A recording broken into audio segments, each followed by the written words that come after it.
Eu estarei deixando uma palavra abençoada para a sua vida nesta manhã, meus queridos e amados irmãos e irmãs. Uma palavra de Deus que vem se encontrar aqui no livro de Lucas, do capítulo 15 e do versículo 11, que diz bem assim: E disse um certo homem, tinha 2 filhos, e o mais moço dele disse ao pai: Pai, dai-me a parte da fazenda que me pertence. E ele partiu por eles a fazenda. E poucos dias depois, o filho mais novo, ajuntando tudo, partiu para uma terra longínqua e ali desperdiçou a sua fazenda,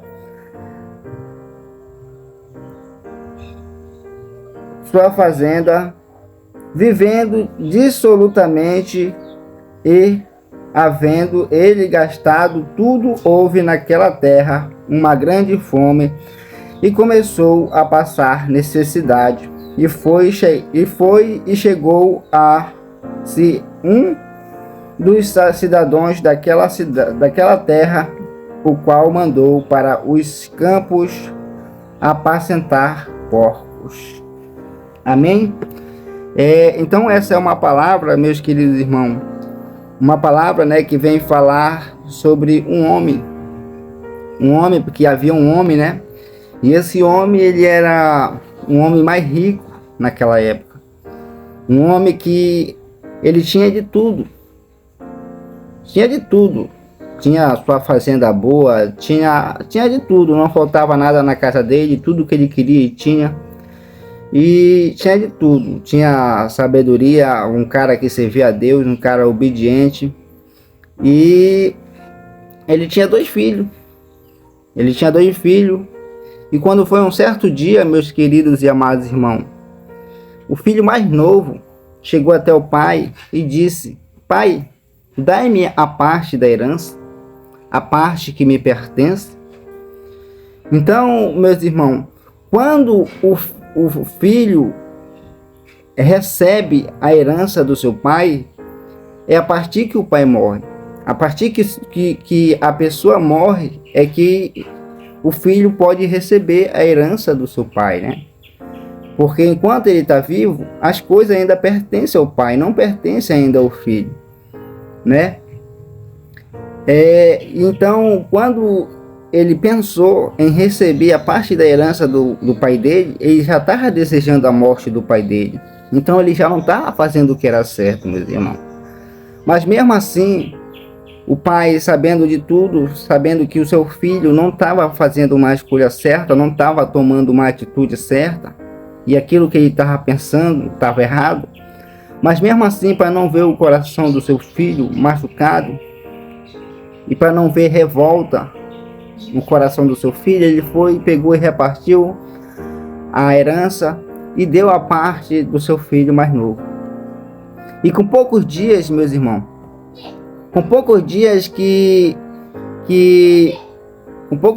que o seu filho tinha recebido a herança, ele partiu, arrumou sua bagagem, arrumou suas coisas e partiu para um lugar bem distante. Um lugar bem distante da sua família, um lugar bem distante do seu pai. Um lugar bem distante para que seu pai não pudesse saber nem notícia dele, e nem saber nem por onde ele andava. E então ele partiu, arrumou suas coisas, arrumou sua bagagem e partiu para um lugar bem distante. E então ele chegando nesse lugar, meus queridos e amados irmãos, ele começou a desperdiçar tudo aquilo que seu pai tinha dado para ele como herança. Ele começou a desperdiçar sem pensar e sem colocar na mente o que poderia acontecer depois, quando aqueles bens se acabassem. Nem passava pela mente dele o que poderia acontecer com ele quando tudo aquilo se acabasse. Porque, meus queridos e amados irmãos, deixa eu falar para vocês aqui uma coisa. Tudo que a gente tem nesse mundo um dia se acaba. Tudo que a gente tem de materiais, de bens materiais, né? Um dia se acaba, né? A gente pode ser a pessoa mais rica desse mundo, pode ter bastante dinheiro, pode ter bastante mansão, pode ter um monte de coisa, mas um dia vai se acabar, porque não é nosso, né? Tipo, tá bem dizer, emprestado para nós aquilo, porque nada que nós temos nesse mundo é nosso, né? Nada que tem nesse mundo nos pertence. Então um dia se acaba. E isso não passava pela mente do filho pródigo. E ele foi e começou a desperdiçar. E naquele momento que ele começou a desperdiçar o dinheiro, aquelas pessoas, aqueles jovens naquela época, viram que ele tinha dinheiro. Tinha condições. No momento ele estava comprando aquela veste boa. E aquelas pessoas viram, colocaram o olho grande nele e passaram a ser amigo deles. Por quê? Porque ele tinha o que oferecer para aquele povo, para aquele jovem. Então eles começaram a se divertir, começaram a se prostituir, começaram a fazer coisas horríveis, coisas imundas, coisas que não agradavam os olhos de Deus. E começou a se divertir, começou a beber álcool, beber cachaça, né? Coisas fortes para ficar com a mente pesada. E foi fazendo a divertição dele, né? Se divertiu com muito tempo que ele tinha se divertido com aquelas pessoas que diziam ser amigo dele e fazendo coisas horríveis. Houve uma fome naquela terra. Houve uma fome naquele país. E aquele povo, aqueles moradores que não tinham condição, começaram a padecer. Começaram a passar necessidade. E naquele momento que houve aquela fome naquela terra, foi no mesmo momento que acabou os bens materiais daquele jovem. No mesmo tempo, né?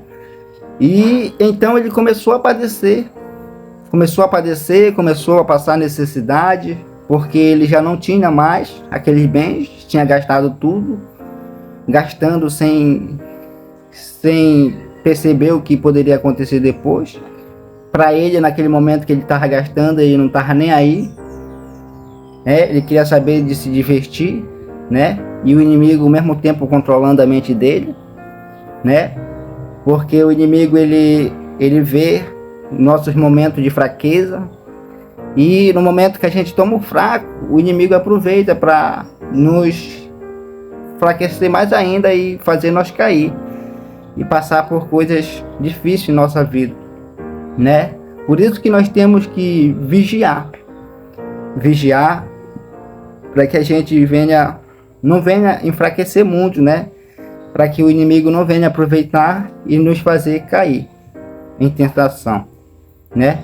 Então, tipo, ele começou a passar necessidade e ele corria atrás daquelas pessoas, daquele jovem que dizia ser amigo dele, que estava lá com ele enquanto ele tinha o dinheiro, tinha seus bens.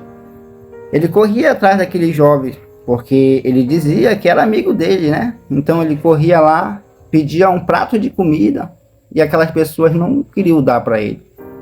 Aquelas pessoas passaram a não ser mais amigo dele. Por quê? Porque ele já não tinha mais o que oferecer, né? Então, tipo assim, quando a gente tem algo para oferecer para as pessoas do mundo, elas passam a ser nossos amigos.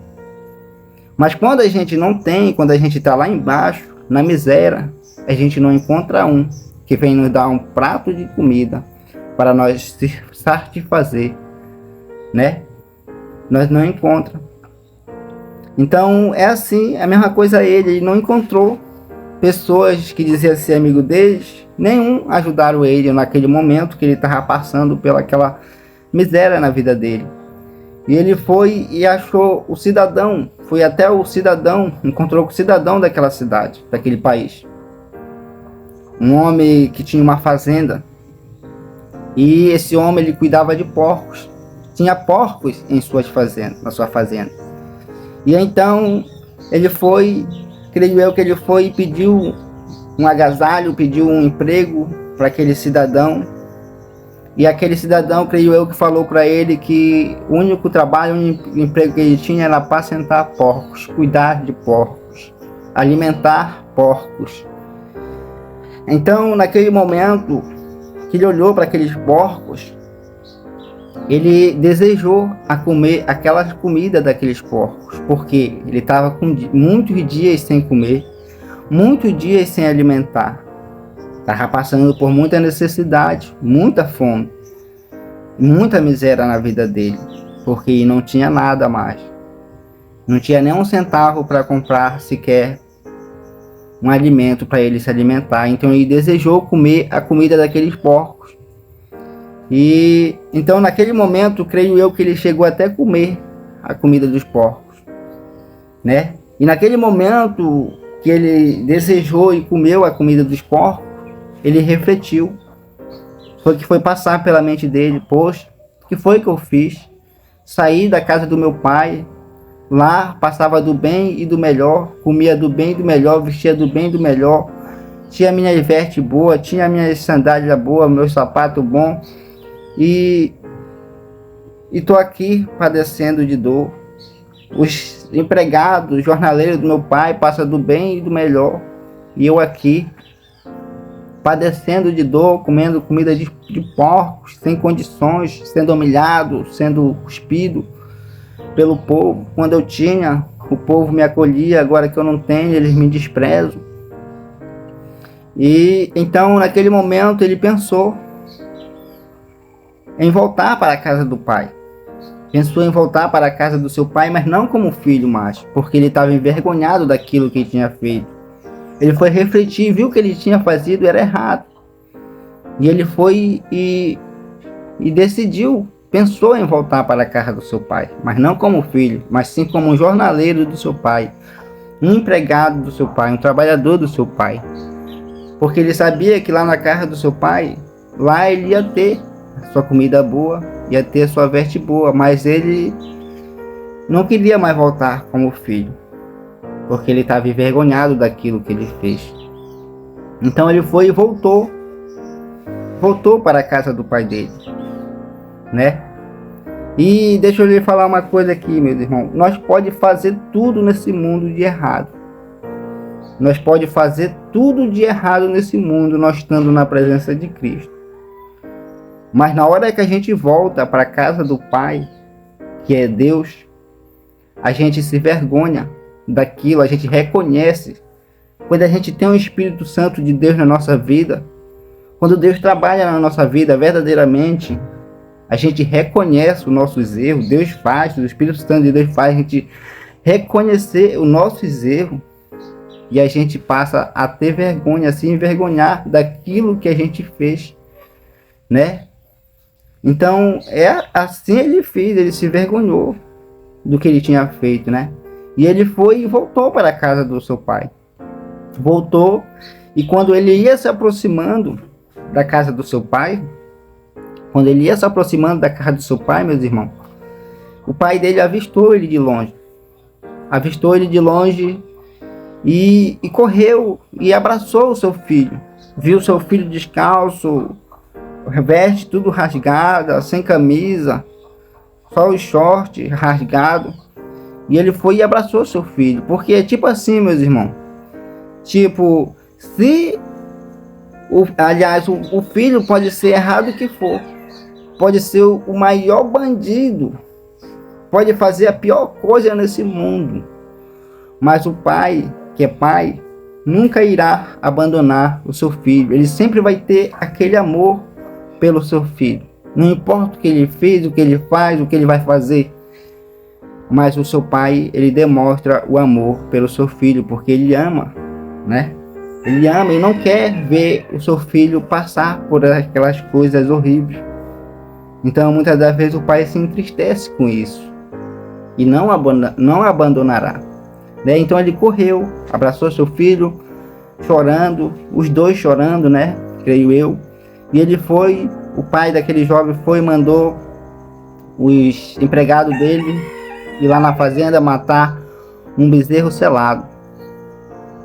Um bezerro selado, meus irmãos. O bezerro mais gordo daquela fazenda que tinha. Ele foi e mandou os empregados dele matar e preparar para que eles pudessem fazer uma festa, comemorar, fazer um banquete, comemorar porque o seu filho tinha se perdido e foi encontrado. E ele estava morto e ressuscitou. Então mandou pegar melhores vestes, vestir nele, anéis de ouro, sandália, e mandou calçar ele, tomou um banho bacana.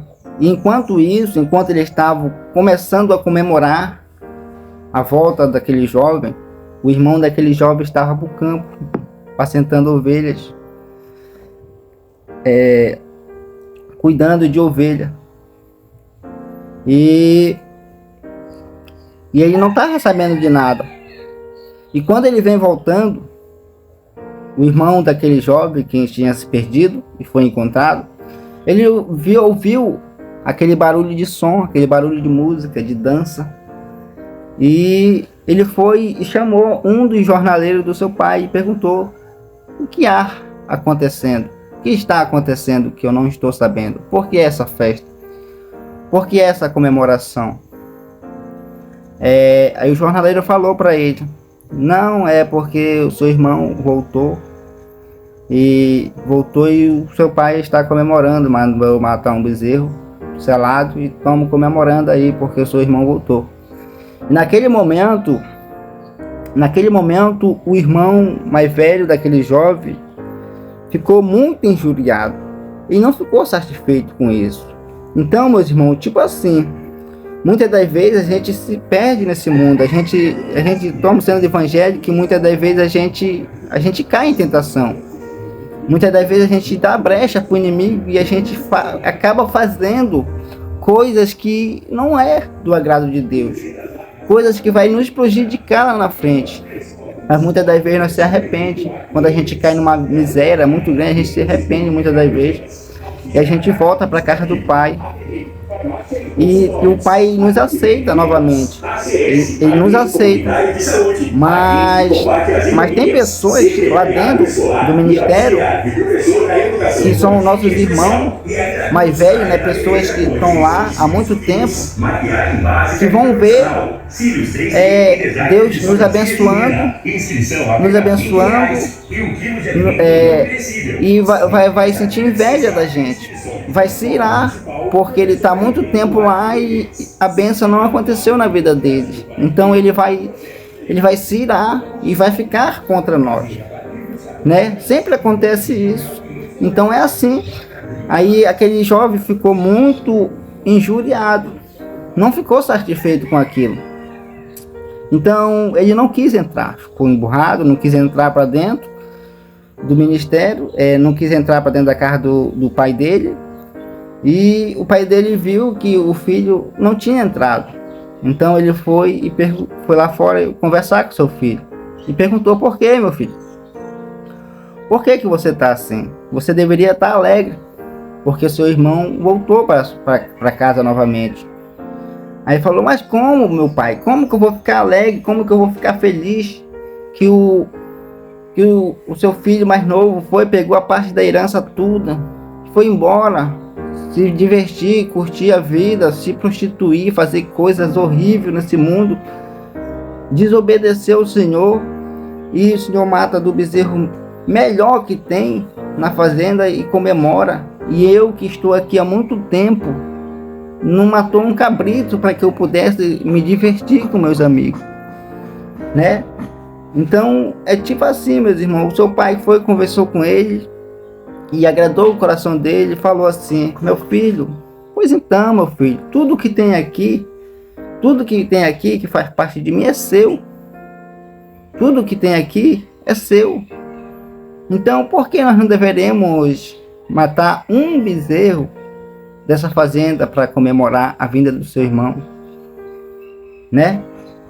Então, tipo, ele foi e convenceu o seu filho foi e comemorou junto, né? Tipo, é assim, meus irmãos. Tipo, é assim, nós temos que tomar esse exemplo. esse exemplo, né, para a nossa vida, porque isso é uma parábola que Deus, quando pregava, ele fez essa parábola para que as pessoas viessem compreender e entender melhor o que Deus queria ensinar para aquele povo, né? Para que eles pudessem tomar de exemplo e não fazer igualmente aquele filho pródigo fez, aquele jovem fez, né? Para que eles viessem entender, aquele povo viesse entender que se eles fizessem da mesma forma daquele jovem, ia acontecer a mesma coisa com eles, talvez pior. Então, tipo, nós temos que tomar de exemplo para nós também, né? Porque, tipo, nós estamos no ministério, estamos na casa do Senhor, estamos recebendo tudo de bom do Senhor, estamos recebendo bênçãos boas, estamos sendo felizes, porque quando a gente estamos na casa do Senhor, a gente passa a ser uma pessoa bem-aventurada. Eu sei que acontecem muitas coisas horríveis nós estando na casa do Senhor. Por quê? Porque o inimigo ele está 24 horas ao nosso derredor e ele não é feliz por ver a gente servindo a Deus, a gente tendo a fé em Deus e pregando o evangelho de Deus para as pessoas, ensinando a verdade. O inimigo não fica satisfeito com isso. Então ele vai nos tentar e querer nos parar, né? Colocar na nossa mente, fazer a gente pensar que lá não é um lugar bom, não é um lugar certo para nós, que lá a gente está sendo mandado pelo nosso líder, o que o nosso líder está falando é errado, aquilo não é certo. Muitas das vezes ele faz a gente pensar que só a gente está certo, e a gente acaba sendo o mais errado de tudo, por pensar isso, por dar brecha para o inimigo. E muitas das vezes a gente acaba desobedecendo a Deus, que é o Pai, e ouvindo a voz do inimigo. E muitas das vezes a gente acaba se desviando da presença de Deus e fazendo as coisas erradas, coisas que não agradam a Deus, coisas horríveis. Muitas das vezes a gente acaba se prostituindo, se drogando, fazendo coisas que não agradam nem um pouquinho o coração de Deus, né? Mas Deus fica em silêncio. Deus fica só olhando para ver até que ponto a gente vai. Só que ele fica olhando e fica observando para que a gente não venha cair de vez, né? Ele vai e coloca seu Espírito Santo para que venha nos dar conselho, nos ensinar, para dizer para nós, olha, não é por aqui, não é assim, não é assim, é assim, é desse jeito, bora fazer assim, não vai mais para frente, não continua assim, se arrependa, né? E tipo, muitas das vezes a gente acaba se desviando e fazendo isso. E nesse momento que a gente se desvia, meus irmãos, da casa do Senhor, a gente encontraremos, muitas das vezes nós encontraremos pessoas que se dizem nosso amigo, né? Mas pessoas que são usadas, muitas das vezes são pessoas usadas pelo inimigo, pessoas enviadas pelo inimigo para tentar nos destruir, acabar de destruir nossa vida. Porque o inimigo sabe que nós se afastemos, mas ainda a gente está com aquela presença de Deus na nossa vida. E ele vai e tenta tirar da nossa vida tudo aquilo que a gente recebemos de Deus. Ele tenta tirar a nossa paz, tenta tirar a nossa sabedoria, a nossa felicidade, né? Ele tenta tirar a nossa responsabilidade, o nosso respeito, o nosso caráter, né? Ele tenta tirar o nosso amor e tentar colocar ódio no lugar do amor. E nós acaba perdendo a bênção que Deus tem para a nossa vida. Ele tenta roubar a nossa coroa, que nós, no final de tudo isso, nós receberemos a coroa da vida. Então ele tenta tirar isso de nós, para que a gente não venha a receber, para que a gente possa estar lá com ele, lá na fornalha de fogo, fogo ardente, né? Porque ele sabe que ele é o perdedor, ele sabe que ele é perdedor e não é vencedor. Ele sabe que no final de tudo isso ele vai ser jogado no lago de fogo ardente. Então ele sabe de tudo isso, então ele não quer que nós seja feliz também, ele quer que nós vamos estar lá junto com ele, sofrendo, né? Mas Deus não, Deus ele quer o melhor para a nossa vida, né? Muitas das vezes nós achamos difícil servir a Cristo, né? Mas a palavra de Deus fala que nós temos que suportar as provações, várias aprovações, com perseverança, com alegria, né? A gente temos que ter motivo de alegria por passar por várias aprovações, porque depois que a gente ser aprovado, a gente receberá a coroa da vida, a qual Deus nos prometeu, né? Então Deus, ele prometeu para nós uma coroa da vida, né? Que é a vida eterna. A gente vamos receber uma vida eterna, uma vida em abundância, uma vida com Deus, uma vida em felicidade, uma vida com amor, né? Com carinho, né? Então, tipo, a palavra de Deus fala que as ruas são de ouro, são de cristais, né? Muitas maravilhas. Então isso é felicidade para a nossa vida aqui. Nós vamos passar por isso, nós temos que passar por isso, para que a gente possamos receber coisas boas de nossa vida, né? E muitas das vezes nós pensamos que é difícil na igreja. Sim, não é difícil servir a Deus, é difícil a gente receber aquela crítica do nosso irmão, né? Muitas das vezes nós recebemos crítica de pessoas que a gente ama, né? Muitas das vezes nós recebemos crítica de pessoas que estão junto com nós, próximo de nós, e aquilo abate muito o coração da gente, porque nosso coração é um coração bondoso. Então a gente se abate com isso, por saber. Só que a gente pede força para Deus, para que a gente não venha se afastar da presença de Deus. A gente tem que mostrar que nós todo o tempo tem um amor no nosso coração. Então é assim, meus irmãos, vamos tentar fazer da forma correta, pedir força para Deus, para que Deus venha nos proteger, nos guardar e nos livrar de todo o mal, e que nós não venha fazer igual o filho pródigo, né? Fazer o que é errado e depois se arrepender, né? Então é assim, meus irmãos, que nós possamos ficar com essa palavra. As palavras não são minhas, está apenas saindo da minha boca, mas não é minha, as palavras vêm de Deus. Aqui, ó, como vocês viram, eu li. A palavra fica lá em Lucas, no livro de Lucas, do capítulo 15 e do versículo 11 em diante. Você pode ler e meditar nessa palavra, que você vai ver que é da mesma forma que eu acabei de falar, viu? E que Deus abençoe e dê um ótimo dia para você, uma ótima tarde, amém? E felicidade.